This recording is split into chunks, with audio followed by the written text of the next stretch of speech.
Buenos días, quisiera compartir con vosotros un nuevo estudio en la epístola de Pablo a Tito, y en esta segunda parte me gustaría centrarme en Tito capítulo 1 versículos del 5 al 16. Si echamos la vista atrás, analizando la marcha de la Iglesia cristiana desde sus principios, la verdad es que el saldo de personajes siniestros y dañinos para el cristianismo es tremendamente estremecedor. Si ya desde los comienzos de las primeras comunidades de fe había una caterva de individuos que hacían su agosto a costa de los creyentes recién convertidos, con su maraña de falsas enseñanzas, ¿qué podemos decir hoy? Las iglesias locales contemporáneas han aprendido la lección de vigilar púlpitos y foros de didáctica cristiana. O más bien muchas de ellas se dejan llevar por emocionalismos baratos y trending topics de mindfulness más absurdo y dañino posible. Pocas son las congregaciones, ¿no?, que piensan acerca de cómo enfocar la sana doctrina dentro de unos estándares equilibrados y revelados por Dios en su palabra. Demasiadas iglesias se someten al dictado de populares y populistas motivadores, de charlatanes que enarbolan la bandera de la experiencia contradiciendo las sagradas escrituras, de promotores de una espiritualidad vacía, egocéntrica, buenista y positivista, y de gurús que aplican frases de autorrealización y de filosofías repudiables para saciar a aquellos oídos que tienen comezón de oír la voluntad de Dios expresada en la Biblia. Y es sintomático de nuestra actualidad comprobar cómo autoproclamados pastores aprovechan su posición y autoridad espiritual para abusar sexual, mental y físicamente de sus neófitos, cómo autodenominados profetas sueltan por esa boquita de piñón toda clase de reclamaciones a Dios, de promesas vanidosas, de milagros futuros, cómo eruditos de alta gama deciden interpretar las escrituras desde la soberbia espiritual, intelectual y desde la posverdad, y cómo presuntos misioneros se lucran a costa de la desesperación de comunidades tercermundistas. Podría decir que esto me escandaliza, pero eso era antes cuando era un imberbe jovenzuelo que empezaba a gatear en la fe. Veía cosas a mi alrededor, incluso dentro de mi propia iglesia, que no casaban con la idea que transmite la palabra de Dios de cómo debe conducirse una iglesia, de cómo un líder debe tratar a sus consiervos y de cómo la emoción y la experiencia suplantan el papel central de una doctrina anclada a los parámetros bíblicos. Por eso hoy leo, escucho, veo a personajes, ¿no?, que se aprovechan de la ingenuidad y de la ignorancia de los creyentes de a pie, y simplemente pues queda orar, ¿no?, para que el Señor ponga los puntos sobre las íes y libere a cientos y miles de personas de las zarpas de lobos rapaces vestidos con piel de oveja. Tito tendría que vérselas precisamente con personas muy parecidas a las anteriores que os he comentado durante su incipiente labor pastoral y organizativa de las iglesias de Creta. Pablo certifica con sus propias palabras que a Tito se le ha encomendado una tarea titánica y compleja en virtud de su capacidad y eficacia probadas. Nos dice el versículo 5 del primer capítulo de Tito que por esta causa te dejé en Creta para que corrigieras lo deficiente y establecieras ancianos en cada ciudad, así como yo te mandé. Tras sus primeras prisiones, Pablo decide que no existe mejor delegado de su autoridad apostólica que Tito. De hecho, tal y como leemos en este versículo, Pablo, antes de enviar a su consiervo a Creta, ya le había dado instrucciones meticulosas, minuciosas, sobre cómo lidiar con una situación tan caótica como la que se iba a encontrar en las iglesias fundadas por Pablo en esa particular isla. El objetivo de Tito es doble. Por un lado, debe corregir lo deficiente, es decir, debe terminar con cosas que han quedado inacabadas, dado el periodo tan breve que dedicó Pablo a las iglesias que estableció en Creta. Tito debía poner orden en el desorden que había sobrevenido a estas congregaciones a causa de la ausencia de un liderazgo sólido y de la presencia de individuos rastreros y rapaces que se estaban erigiendo en maestros espirituales. Tito tenía la ardua labor de expulsar el virus del seno de las iglesias cretenses, y eso, pues, como comprenderéis, iba a requerir de grandes dosis de moral, de fortaleza, de sabiduría de lo alto y de una autoridad pastoral a prueba de bombas.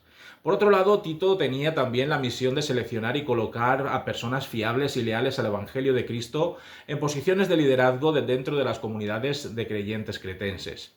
No iba a ser fácil, También encontrar a hermanos, a hermanas que dieran la talla a la hora de enseñar a otros cristianos, que tuvieran el don del Espíritu Santo, que les empoderase para edificar pedagógicamente al resto de miembros de la Iglesia y que reuniese una serie de cualificaciones que les permitiera estar al frente de la predicación, la supervisión y la administración de los creyentes.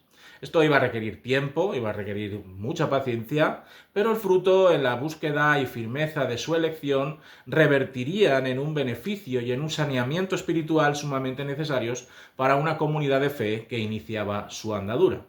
Como podemos comprobar, todo forma parte de una cadena de responsabilidades y compromisos con la pastoral de la Grey de Dios. Cristo, Pablo, Tito y ahora un conjunto de ancianos y obispos que a su vez deberían delegar otra serie de funciones fundamentales en otras personas dotadas por el Señor para discipular y enseñar. En relación a realizar una selección de recursos humanos que ordenasen armónicamente la esencia de la iglesia local en Creta, Pablo establece los requisitos que deben reunir todos aquellos que desean el obispado. Nos dice en los versículos 6 al 9 que el anciano debe ser irreprochable, marido de una sola mujer, que tenga hijos creyentes, que no estén acusados de disolución o de rebeldía. Es necesario que el obispo sea irreprochable como administrador de Dios, no soberbio, no iracundo, no dado al vino, no amigo de contiendas, no codicioso de ganancias deshonestas. Debe ser hospedador, amante de lo bueno, sobrio, justo, santo, dueño de sí mismo, retenedor de la palabra fiel tal y como ha sido enseñada, para que también pueda exhortar con sana enseñanza y convencer a los que contradicen. En el texto bíblico que nos ocupa, cuando Pablo emplea los vocablos anciano, presbítero en griego, y obispo, episcopos, está hablando de lo mismo. Es decir, el anciano es la profesión y el obispo es la función que realiza el anciano. La palabra griega presbíteros no se refiere únicamente a personas de una edad provecta, sino que se centra en el caso de la iglesia cristiana en la idea de personas conocidas y respetadas por la comunidad de fe que tienen un rol de liderazgo significativo basado en el modelaje personal. Son hermanos con una reputación intachable, con un carácter marcadamente sólido y equilibrado y con una fidelidad probada. La palabra griega episcopos, por otro lado, significa sobreveedor o supervisor. Esto es, personas que desde su presbiterio tienen la habilidad especial dada por el Espíritu Santo de guiar y administrar la casa de Dios. El anciano u obispo, pues, deben cumplir con todas y cada una de las especificaciones paulinas que a continuación se reseñan. Pablo comienza hablando sobre el entorno familiar y testimonial del siervo de Dios. En primer término, no deben ser objeto de reproche. Deben mostrar un expediente vital impoluto y una serie de certificados espirituales que apoyen no su perfección o impecabilidad, cosa imposible, por supuesto, para un mortal, por muy piadoso que sea, sino su rectitud, su coherencia con los valores del reino de Dios. En segundo lugar, no deben ser maridos infieles. En un mundo tan promiscuo como era el mundo romano del primer siglo, era bastante complicado encontrar a esposos que se sujetasen desde el principio a su esposa y que se mantuviesen alejados de adulterios y relaciones sexuales extramatrimoniales. La lealtad a su esposa suponía la base de una familia centrada en Cristo y que todos podrían considerar estable sobre los pilares y estándares de la voluntad divina. Y en tercer lugar, nos dice Pablo, también los hijos nacidos de este matrimonio debían manifestar vidas dedicadas a obedecer a sus padres y a Dios. Los hijos debían ser conscientes de su responsabilidad familiar, de su fidelidad a Cristo en cada acción y palabra, dado que su conducta repercutiría en la clase de autoridad espiritual que podía ejercer su progenitor sobre la membresía de la Iglesia. Debían evitar ser tachados de dilapidadores y manirrotos, de desobedientes, conflictivos y enemigos de la armonía familiar. A continuación, Pablo se dirige a los obispos y ancianos para indicar qué condiciones debían cumplir para ser óptimos supervisores de la Iglesia. De nuevo, Pablo se reafirma en su idea de que deben ser irreprochables. Han de gestionar el cuerpo de Cristo, no como si fuese su Iglesia, sino sabiendo que es un mayordomo que administra una posesión de Dios. La Iglesia no es el coto privado del personalismo, sino que es la heredad de Cristo, y por lo tanto el obispo debía dar cuentas de su administración sobre la Iglesia ante sus hermanos y el Señor. Es una gran responsabilidad de la que Dios toma nota. También debía ser una persona humilde, no alguien terco, obstinado, contencioso. La soberbia y el orgullo empecinado de algunos líderes religiosos es precisamente la señal de que no son escogidos por Dios para supervisar a su pueblo. Tampoco tiene cabida en el carácter pastoral ser presa de estallidos recurrentes de ira, enfadándose rápidamente ante cualquier contratiempo o ante cualquier crítica fraternal. El obispo aprobado por Dios no debe ser de mecha corta, sino que ha de demostrar un espíritu apacible, paciente, sosegado a la hora de enfrentar las crisis y los comentarios constructivos del resto de la congregación. El consumo abusivo de alcohol ha destruido más de un ministerio pastoral, bien lo sabemos, y más de una iglesia también se ha visto involucrada en su momento más bajo. Se nos dice aquí que el obispo debía ser abstemio o recabita. Se nos dice, no está queriendo decir que sea exactamente esto, abstemio o recabita, sino que debía tener el suficiente autocontrol para no propasarse con las bebidas espirituosas. Imaginemos por un instante a un pastor borracho encaramado en el púlpito, vociferando incoherencias y lanzando estropajosas palabras al resto de la congregación. Un auténtico desastre. Una persona esclavizada a cualquier sustancia que modifica sensiblemente su criterio, su conducta y sus principios no puede aspirar a ser supervisor de la Iglesia. Y del mismo modo, tampoco el obispo debe ser aficionado a liar la parda, a emplear la fuerza y la violencia para lograr resolver los problemas que le sobrevengan. La Iglesia debería ser un lugar de reposo, no un ring donde boxear y saldar cuentas a golpe de guantazos.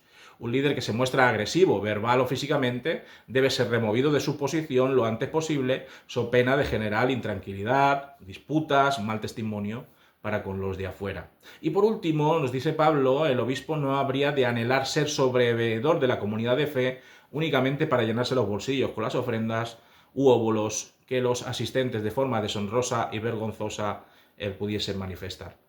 El obispo tenía la obligación moral y el placer espiritual de albergar en sus hogares a cuantos misioneros y apóstoles necesitaran pernoctar en su tránsito a otros emplazamientos geográficos. En el texto que hemos leído, la palabra hospitalario se traduce del vocablo griego philoxenon, que significa amigo de los extraños, y habla a la perfección de uno de los valores culturales orientales más sagrados y que más oprobio traería sobre el que negase cobijo y acomodo a peregrinos de paso. El supervisor ideal para Pablo también es aquel que es amante de lo bueno. La palabra griega es filagazón. El concepto no es que al pastor le gustan las cosas buenas, en el sentido cualitativo de goces y disfrutes, sino en el sentido de que todo aquello que manifiesta la bondad de Dios es aprobado y practicado por el mismo obispo. Esta palabra griega es la única vez que encontramos en las Escrituras. Por añadidura, el obispo ha de demostrar ser sensible, mostrarse siempre bajo control, con un temperamento sometido al Espíritu Santo, con un talante moderado y equilibrado. Debía comportarse de forma moral y éticamente aceptable, así como ser imparcial y justo en los tratos con el prójimo. Su devoción debía ser observada de continuo en su vida práctica. El pastor no debía o no debe dejarse dominar por los deseos materialistas o por los caprichos hedonistas, y mucho menos participar en el conteo de los diezmos y ofrendas. El obispo que necesita toda iglesia ha de ser paciente, con un alto grado de autocontrol, digno de su salario, y ha de perseverar en mantener lejos la tentación de meter la mano en el alfolí. Su trabajo iba a radicar en guardar todas y cada una de las enseñanzas paulinas dadas a Tito, reteniéndolas y aferrándose a ellas sin cambiar una tilde o un punto de su contenido. La palabra fiel, digna de ser creída y respaldada por fórmulas litúrgicas y cúlticas que se iba construyendo a través de la vida eclesial continuada y de las enseñanzas apostólicas, debía permanecer incólume, sin aditivos, conservantes o acidulantes. Desde estos fundamentos de fe en el Evangelio de Cristo, Tito tendría la posibilidad de entrenar a obispos y ancianos en el arte de instruir al resto de la congregación con persuasión autoritativa y animar a los hermanos con las promesas fieles de las Escrituras. Además, también con esta misma base del conocimiento completo y escrupuloso de la palabra de Dios, tendrían las herramientas, el soporte necesario como para refutar y corregir a aquellos que se iban a interponer en el trabajo de ordenación, organización y administración de la Iglesia de Cristo. Si los pastores no buscan conocer en profundidad todos los recovecos y detalles de las Escrituras, pues no van a tener la capacidad de convencer a aquellos que van a buscar sus cosquillas a la primera de cambio sobre 1001 temas peliagudos y controvertidos. Como contraposición a estos condicionantes para ser escogidos por Tito como obispo y anciano, Pablo enumera los vicios y los delitos de aquellos que lo están esperando con temor y talante osado. Nos dice los versículos 10 al 16, hay aún muchos obstinados, habladores de vanidades y engañadores, mayormente los de la circuncisión. A esos es preciso tapar la boca, porque trastornan casas enteras enseñando por ganancia deshonesta lo que no conviene. Uno de ellos, su propio profeta, dijo: los cretenses son siempre mentirosos, malas bestias, glotones, ociosos. Y ese testimonio es verdadero. Por eso, repréndelos duramente para que sean sanos en la fe y no atiendan a fábulas judaicas ni a mandamientos de hombres que se apartan de la verdad. Todas las cosas son puras para los puros, pero para los corrompidos e incrédulos nada es puro, pues hasta su mente y su conciencia están corrompidas. Profesan conocer a Dios, dice Pablo, pero con los hechos lo niegan, siendo abominables y rebeldes, reprobados en cuanto a toda buena obra. ¿Qué quiere decir Pablo aquí? Pues quiere decir que cuando Tito aterriza en Creta debe estar preparado para tomar decisiones de gran calado y para enfrentarse con un ejército de individuos ampliamente tóxicos para la Iglesia. Aunque algunos de los que ya habían intentado inocular el veneno de la falsedad y de la cabezonería judaizante ya se habían marchado a otras latitudes, sin embargo todavía queda un reducto de ponzoñosos maestros y profetas en la comunidad de fe cretense.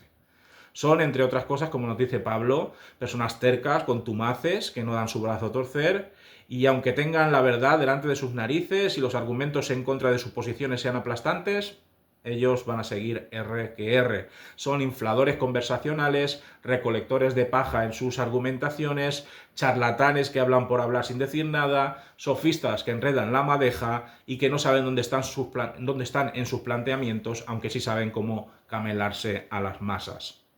Mentira tras mentira, pues edulcoran sus discursos con demagogias, eufemismos, transformando la verdad de Cristo en algo despreciable y poco recomendable. Los judaizantes, como hemos leído aquí, se llevan la palma en este aspecto. El deseo de estos cristianos judíos es el de añadir a la obra redentora de Cristo y a la salvación por gracia mediante la fe las obras relacionadas con las festividades, dietas religiosas, rituales purificadores y circuncisiones. Por ello, todo gentil, a su modo de ver, debía ser primeramente prosélito judío a fin de que pudieran ser salvos. Claro, esa tendencia iba infiltrándose en las iglesias gentiles, causando un caos tremendo, y Pablo los acusa aquí directamente para que nadie se lleve a engaño. Aquí lo vemos, el apóstol Pablo, con palabras gruesas y tajantes, expone ante Tito la necesidad de cerrar el pico a esta clase de individuos de forma definitiva. La estrategia de estos falsos maestros y judaizantes varios es la de ir minando y corrompiendo la incipiente fe de familias enteras que están comenzando su vida discipular en pos de Cristo y que se están reuniendo en las iglesias fundadas por Pablo. Pablo, da igual, del mismo modo en el que se doma un caballo o una bestia salvaje, pues quiere doblegar y exponer a aquellos que se están enriqueciendo inmoralmente a escote de personas de buena fe, pero con cierta ignorancia sobre el auténtico mensaje de Cristo. Los falsos maestros no dedican su tiempo a enseñar a los creyentes por el puro y sublime gozo de servir a Dios y de depositar en el alma de sus alumnos la luz de la sabiduría de Dios. No, hacen lo que hacen, ¿para qué? Para recibir el regalo, para recibir la paga en forma de asalariados holgazanes, sin importarles qué decir, cómo prepararse el estudio de las Escrituras o el efecto que causarán a sus oyentes, porque para ellos sin dinero no hay pedagogía que valga. Los falsos maestros con los que se va a topar Tito son de AUPA, y más, nos dice Pablo, si son de Creta. Pablo, que era conocedor de la literatura clásica, aporta aquí un granito de arena sobre la clase de personas que eran los cretenses atendiendo a su herencia cultural. Epiménides, poeta del siglo VI antes de Jesucristo, retrata con unos simples brochazos a los cretenses y no los deja precisamente en buen lugar. Mentirosos, compulsivos, violentos y sujetos de los más bajos instintos, hedonistas a más no poder y holgazanes como ningún otro ser humano sobre la faz de la tierra. Así que imaginaos lo que se va a encontrar Tito, ¿no? Otro poeta del siglo III antes de Cristo, Calímaco, afirmaba también con rotundidad el extremo de que mentían más que hablaban. Así que Pablo no vacila en declarar y afirmar que lo dicho por estos profetas del pasado es cierto al 100%. Claro, ante este panorama ético e histórico, Tito tenía que presionar con mayor énfasis a sus ovejas y estar ojo a visor ante las asechanzas de personas que no tenían ningún tipo de escrúpulos a la hora de sacar tajada y ventaja de cualquier sitio en el que se escuchase el tintineo de las monedas, especialmente de la iglesia. Y así los cretenses, al parecer, pues que tenían una serie de valores tradicionales que no iban a dudar en emplear en el seno de la comunidad de fe cristiana recientemente establecida en su patria, pues iban a seguir pues, con su misma dinámica de siempre. Tito debía hacerse fuerte en Dios y debía arrostrar cualquier ataque que se dispusiera contra su misión pastoral. Pablo le conmina a que no se ande con chiquitas, a que no sea remilgado, sino que se arremangue bien y que si tiene que ser duro en sus exhortaciones y amonestaciones, que lo sea para beneficio del alma de sus correligionarios. No puede mostrarse contemplativo o blando o negligente a la hora de llamar al pan pan y al vino vino. No puede hacer eso. O sea, querer suavizar o diluir la verdad fiel del Evangelio para estar a bien con todos, y yo lo sé, es una muy mala estrategia pastoral. La verdad de Cristo no siempre va a satisfacer la parcela carnal del ser humano, pero a largo plazo es la mejor táctica para afirmar y fortalecer la fe de aquellos que no se muestran ni remisos ni rebeldes ante la autoridad pastoral. En lugar de prestar atención a historias y mitos judíos de la Hagadá, historias judías que pretenden enseñar moralejas, o centrarse en los mandamientos humanos de la Halaká, el compendio de esas interpretaciones legales de cómo debe comportarse un devoto judío, lo que deben hacer es enfocarse en el Evangelio de gracia y perdón de Cristo, aquel que es el camino, la verdad y la vida. Esta alusión a los escritos judíos de la que nos habla Pablo nos retrotrae aquel pasaje de Isaías 29:13 que advierte al pueblo de Israel sobre ese mismo peligro, sobre la verdad. Y leyendo este versículo dice, pues el Señor, porque este pueblo se acerca a mí con su boca y con sus labios me honra, pero su corazón está lejos de mí y su temor de mí no es más que un mandamiento de hombres que les ha sido enseñado. Para terminar con las indicaciones sobre cómo manejar el problema de los falsos maestros y líderes dentro de la iglesia cretense, Pablo muestra a Tito la incongruencia e inconsistencia de la presunta fe que proclaman ciertos individuos perversos dentro de la órbita eclesial. De forma sarcástica, el apóstol de los gentiles asegura que los judaizantes, aquellos que determinan aquello que es puro y aquello que no lo es, son precisamente los que menos deben hablar sobre pureza, ya que tras el maquillaje de piedad y devoción se oculta la corrupción y la incredulidad. No solamente no creen en Dios o en el Evangelio de Cristo, sino que además, para empeorar más las cosas, se dedican a promover el contagio del error por medio de sus tretas retóricas y retorcidas. Tanto su mente, esto es, la ubicación de los procesos del pensamiento y el raciocinio, como su conciencia, o sea, el centro del pensamiento ético y moral, están comidos de gusanos, podridos hasta la médula. No les importa la repercusión de sus actos sobre aquellos que atienden a sus falsas palabras. Van por ahí presumiendo de su espiritualidad y de su proximidad a Dios, pero lo que hacen con las manos lo deshacen con los pies. Así que, incoherentes entre su lengua y sus acciones, a su tiempo son desnudados ante los ojos de la Iglesia, aunque a veces ya sea demasiado tarde. Ante Dios, según nos dice Pablo, son seres odiosos, repugnantes, detestables, repelentes. Son corruptores de los inocentes, de los que empiezan su camino junto a Cristo, de aquellos que buscan a Dios en medio del paganismo, la inmoralidad imperante. No se someten ni obedecen las directrices pastorales porque atentan, claro, directamente contra su negocio de sacar los cuartos, contra su ascendencia sobre la membresía de la Iglesia y contra su dolce vita farniente. Dios rechaza a esta gentuza y sus obras abominables son la prueba de que su fe es muerta o inexistente. No contemplan en ningún momento aunar fe con obediencia, puesto que sus fines están muy lejos de ser los propios de obispos y ancianos aptos. Esos ancianos y obispos fieles y leales a las enseñanzas de nuestro Señor Jesucristo, que es lo que busca precisamente Pablo. Menudos pájaros de cuenta eran estos cretenses falsos maestros. Para terminar, como hemos podido comprobar, la tarea de Tito iba a ser un mar proceloso lleno de riesgos, amenazas y peligros, pero también habría tiempo para la satisfacción y el gozo de enseñar a otros hermanos en la fe a ser nuevos eslabones en la cadena de enseñanza y verdad que perpetuaba la obra de Dios en las iglesias locales en Creta. Uno de los conceptos que subyace bajo estas indicaciones paulinas es el de la relación entre obediencia y fe. Y Dietrich Bonhoeffer afirmó que su unión es indisoluble. Aquí esta frase que me gustaría compartir con vosotros. Dice, solo el que cree es obediente y solo el obediente cree.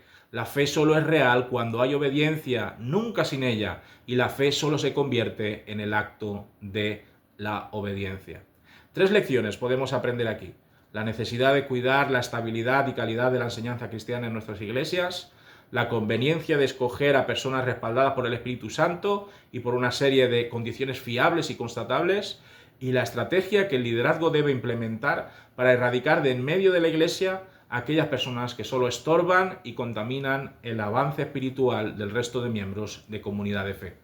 Así que, queridos amigos, queridos hermanos, seamos precavidos y perseveremos en proclamar la sana doctrina de Cristo para que la fe de muchos sea afirmada y establecida hasta el final.